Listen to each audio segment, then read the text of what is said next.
अगर आपके पास पेट्रोल से चलने वाली गाड़ी है तो इस बात की पूरी संभावना है कि आप एथेनॉल मिश्रित पेट्रोल का इस्तेमाल कर रहे हों, क्योंकि भारत में अब लगभग हर पंप पर यही मिश्रित पेट्रोल मिल रहा है। दरअसल भारत ने सामान्य पेट्रोल में 20% एथेनॉल मिलाकर बेचने का लक्ष्य तय समय सीमा से 5 साल पहले ही हासिल कर लिया है। इस बीच पेट्रोल के साथ एथेनॉल की मिलावट को लेकर एक विवादित बहस छिड़ चुकी है। एक तबके का मानना है कि एथेनॉल मिश्रित पेट्रोल गाड़ियों की सेहत के लिए बहुत बुरा है और साथ में ये गाड़ियों की एवरेज भी कम कर देता है, लेकिन सरकार इस बात से साफ इनकार करती है। अपनी बात के समर्थन में उसके पास कुछ आंकड़े हैं। गाड़ियों की सेहत के साथ एक तर्क यह भी सामने आया कि जब सरकार शुद्ध पेट्रोल दे ही नहीं रही तो उसकी कीमत इतनी ऊंची क्यों रखी गई। आज के सारांश में हम एथेनॉल मिश्रित पेट्रोल की इसी अर्थव्यवस्था और गाड़ी मालिकों की जेब पर पड़ने वाले असर का मुआयना करेंगे।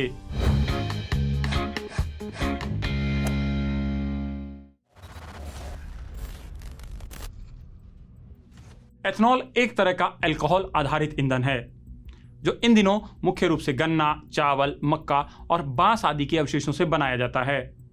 E20 का मतलब है 20% एथेनॉल और बाकी का पेट्रोल, यानी 1 लीटर में 200 मिलीलीटर एथेनॉल की मिलावट होगी। आप इसे ब्लेंडिंग कहिए या मिश्रण, सरल भाषा में यह मिलावट है जिसे सरकार खुद अंजाम दे रही है। अब मिलावट का विरोध कौन नहीं करेगा। लोकल सर्कल्स का एक सर्वे बताता है कि 3 में से 2 वाहन मालिकों ने पेट्रोल में इस मिलावट का विरोध किया है, क्योंकि उन्हें माइलेज और इंजन की उम्र पर इसका असर दिखता है। इस कारण गाड़ियों की मेंटेनेंस का खर्च बढ़ जाता है, यानी इंजन और जेब दोनों पर भारी। इससे पहले कि मैं आगे बढ़ूं, एक और मिलावट और उसके असर की बात करना चाहूंगा। यह मिलावट हो रही है पत्रकारिता में और इसका असर पड़ रहा है आपके मुद्दों, जनहित की पत्रकारिता और लोकतंत्र की सेहत पर। विज्ञापन की मिलावट वाली पत्रकारिता से बचिए और न्यूज लॉन्ड्री को सब्सक्राइब कीजिए, वो पत्रकारिता जो आपके खर्च पर आपकी बात करती है। ये अहम सवाल है, पेट्रोल में इस मिलावट का इंजन पर क्या असर पड़ रहा है। इस तरह के मामलों से सोशल मीडिया से लेकर तमाम वेबसाइट पटी पड़ी हैं। यहाँ तक कि ऑटो सेक्टर पर नजर रखने वाले और कार मैकेनिक्स भी बताते हैं कि इसकी वजह से इंजन और जेब दोनों पर असर पड़ रहा है। एथेनॉल एक बहुत ही ज़्यादा कोरोसिव कंपाउंड है और अपने कोरोसिव नेचर की वजह से यह इंजन को बहुत ही जल्दी वेयर आउट कर सकता है, और मेनली उन पार्ट्स को जिनमें से फ्यूल होता हुआ गुजरता है, और खासकर वो पार्ट्स जो कि प्लास्टिक और रबर से बने हैं।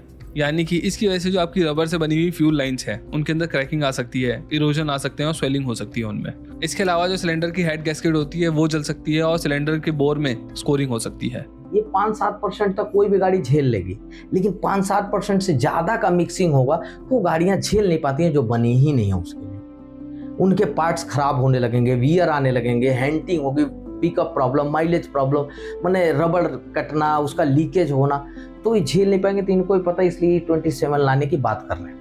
E27 से गवर्नमेंट ये जरूर कह दिए कि पेट्रोल की कीमत कम होगी, लेकिन हमने देखा है E20 फ्यूल की कीमत और नॉर्मल फ्यूल की कीमत में कोई जमीन आसमान का अंतर नहीं है, जबकि एवरेज 10 से 15% कम मिलता है। लेकिन सरकार या सरकार में बैठे मंत्री इस असर को मानने को तैयार नहीं। इसका गलत प्रचार करने वाले लोग जो है वो कहीं ना कहीं, मुझे लगता है कि जो पेट्रोलियम लॉबी है, जो इंपोर्ट होता है, जिनका बिजनेस मार्क आ रहा है, वो लोग इसको पानी डाल रहे हैं। तो ये कहीं भी ऐसा नहीं है, एक भी गाड़ी खराब नहीं हुई है, कोई तकरार नहीं है। Anybody says that ethanol brings down the efficiency of the engine? Well, all scientific studies say maximum by 1 or 2%, and if it goes out, you can recalibrate the engine and nothing will happen. Brazil has been at it for God knows how many decades. We've been at it now for since 2014, and all this talk about engines failing is wholesome BS. I'm not spelling out what BS is. Okay, you make up. मतलब साफ है कि सरकार पूरी तरह जोर शोर से लगी है, लेकिन कुछ जायज सवाल भी हैं, जैसा कि ऑटो एक्सपर्ट अमित द्विवेदी बता रहे हैं। यहाँ पर क्या है कि इस पर काम नहीं किया गया, मतलब एक होमवर्क जरूरी होता है ना। तो एक गाड़ी बेची गई साल 2015 में, सपोज करिए 2015 में बेची गई गाड़ी, और उस पर वैलिडिटी की मुहर लगी 2030 की। क्योंकि 15 साल तक गाड़ी वैलिड होती है। तो अगर इसके आसपास कुछ चीजें गुजरती है तो किसी को जिम्मेवारी भी तो लेनी चाहिए। जी जी। अब वो E10 पे चल रही थी, क्योंकि E10 तो बहुत टाइम से था, ठीक है, इथेनॉल 10 तो बहुत टाइम से था। क्या हुआ, सडनली 20 आ गया।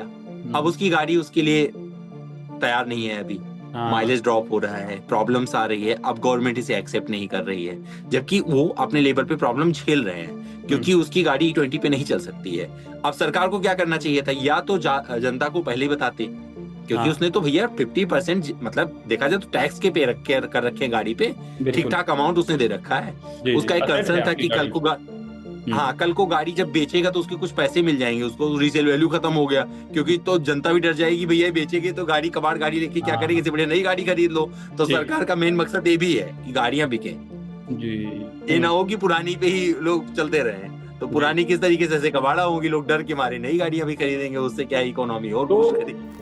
वहीं इस पूरी बहस के बीच अब देश के प्रमुख वाहन निर्माता ARAI और तेल कंपनियों के प्रतिनिधियों ने दिल्ली में एक प्रेस कॉन्फ्रेंस की।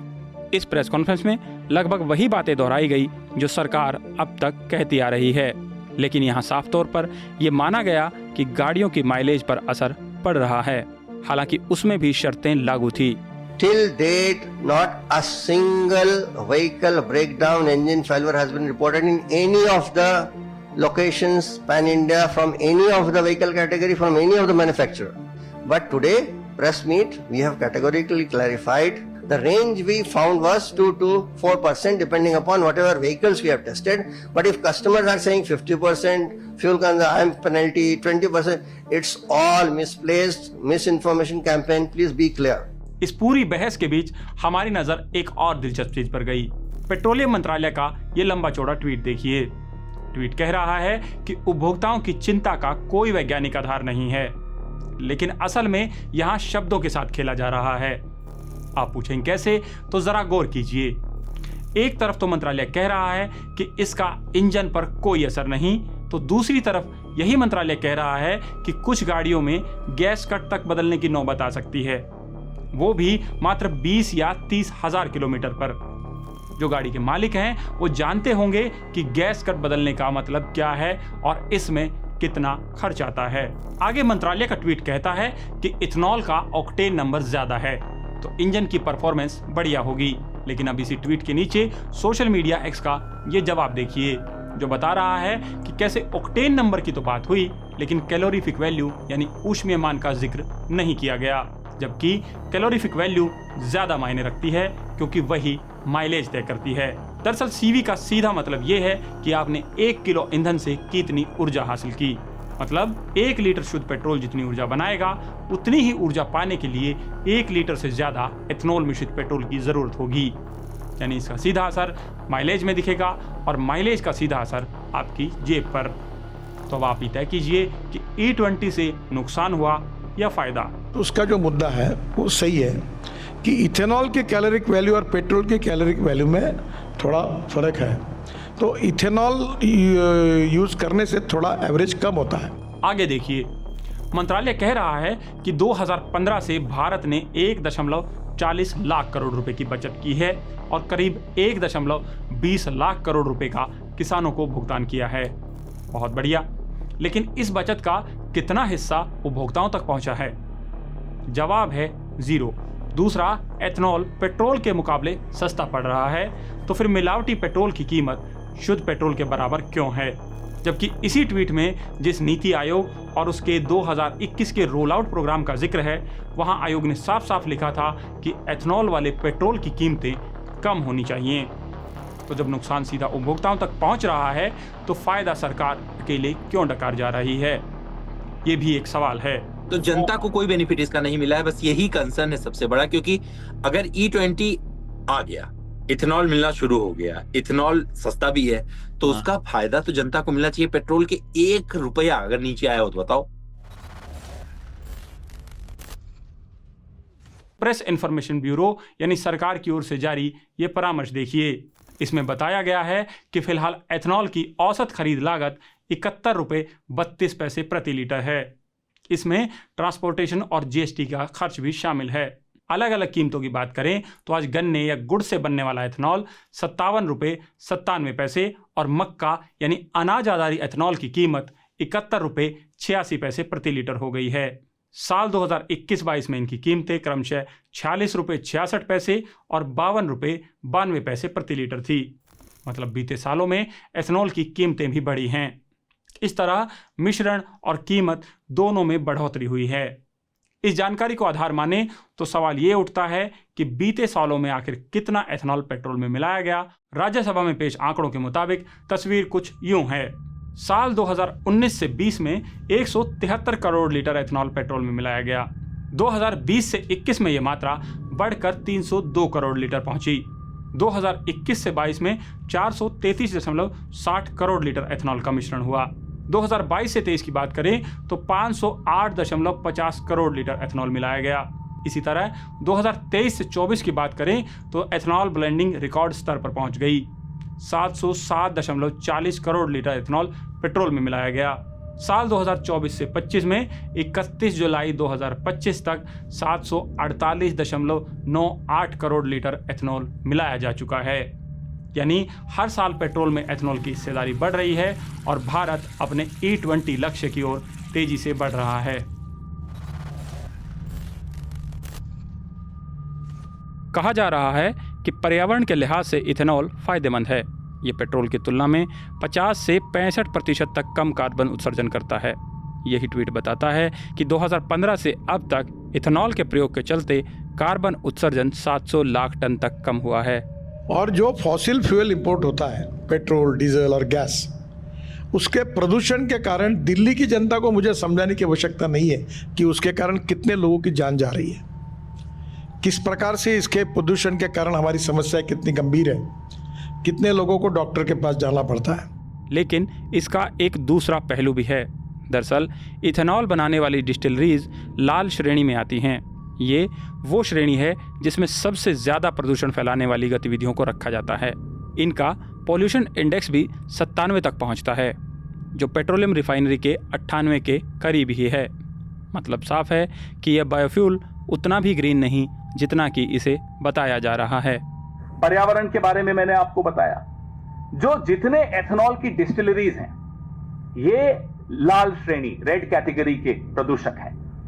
जो सबसे डेंजरस, सबसे एक्सट्रीम कैटेगरी है पर्यावरण के लिए नुकसान पहुंचाने वाली कैटेगरी, वो है रेड कैटेगरी। ये उस रेड कैटेगरी में आती हैं एथेनॉल की डिस्टिलरीज। तो हमें एक बात कोई समझा दे सरकार की तरफ से कि ये एथेनॉल से लाभ किसको हुआ, आम नागरिक को क्या लाभ हुआ, किसान को क्या लाभ हुआ, पर्यावरण को क्या लाभ हुआ, किसको लाभ हुआ, बताइए। 2021 में जब आपने ये शब्द कहे थे कि जब हम 20% एथेनॉल मिश्रण हासिल कर लेंगे तो कल्पना कीजिए कि किसान कितना पैसा कमाएंगे। तो मोदी जी अब आप बताइए, 2021 के जरिए जो आपने एथेनॉल मिश्रण किया उसका लाभ किसानों को कितना मिला, यह आंकड़े सबके सामने रखिए।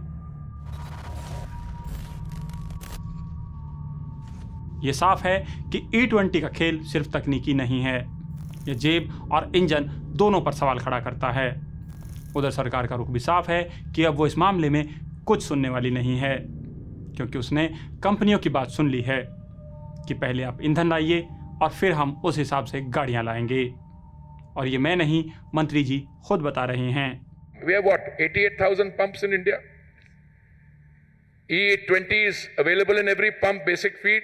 In about 400 pumps we are selling E100 to encourage, it's a chicken and egg story. You make the fuel available, then they make the car for it. The car says, I can't come till the fuel is available. We are going to transverse this.